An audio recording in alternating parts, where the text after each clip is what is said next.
એક 48 વર્ષનું પેશન્ટ અમારા હોસ્પિટલમાં એડમિટ થયું, કારણ કે વહેલી સવારે જ્યારે ઉઠ્યા ત્યારે એમને બોલવામાં થોડી તકલીફ થઈ અને એની જીભ થોથવાણી. એમને ખબર નહોતી કે આ લક્ષણ છે એ પેરાલિસિસ કે લકવાના છે. એમને એ વસ્તુ ઇગ્નોર કરી. થોડોક સમય ગયો અને એમને આંખમાં ઝાંખપ આવી, એના હાથ ને પગમાં ખાલી ચડવા માંડી.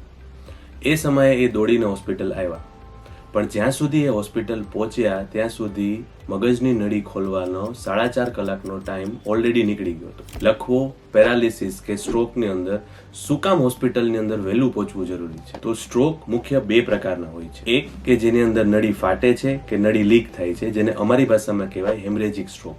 બીજો પ્રકાર હોય છે કે જેની અંદર મગજની નળી બ્લોક થાય છે અને એના કારણે મગજના સેલ્સને બ્લડ નથી પહોંચતું અને એને અમારી ભાષામાં કહેવાય ઇસ્ચેમિક સ્ટ્રોક. જો આ મગજની નળી બ્લોક વાળા પેશન્ટ્સ હોસ્પિટલની અંદર 4.5 કલાકની અંદર આવી જાય તો એમને એ મોટું ઇન્જેક્શન આપીને આ નળી ખોલી શકાય છે. પણ મગજની નળી તો આપણે ત્યારે ખોલશું જ્યારે આપણે ખુદને ખબર હશે કે પેરાલિસિસ કે લકવાના મુખ્ય લક્ષણ શું હોય છે. આના માટે ખાલી એક વસ્તુ યાદ રાખવાની છે, બી ફાસ્ટ. હકીકતે આ ન્યુમોનિક છે એ ઇંગ્લિશનો છે, પણ આપણે એને ગુજરાતીમાં સરળ કરવાની કોશિશ કરશું. બી ફાસ્ટ. બી એટલે બેલેન્સ.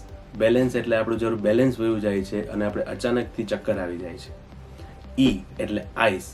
આંખની અંદર જ્યારે ધૂંધલું દેખાય, ઝાંખપ આવી જાય અચાનક અને આપણે એમ થાય કોકવાર ડબલ આપણે દેખાય છે. ફ ઉપરથી ફેસ, મોઢા ત્રાસું થઈ જાય. અ ઉપરથી અંગ, જ્યારે આપણે હાથ ને પગમાં ખાલી ચડી જાય અને અચાનકથી એની અંદર નબળાઈ આવી જાય.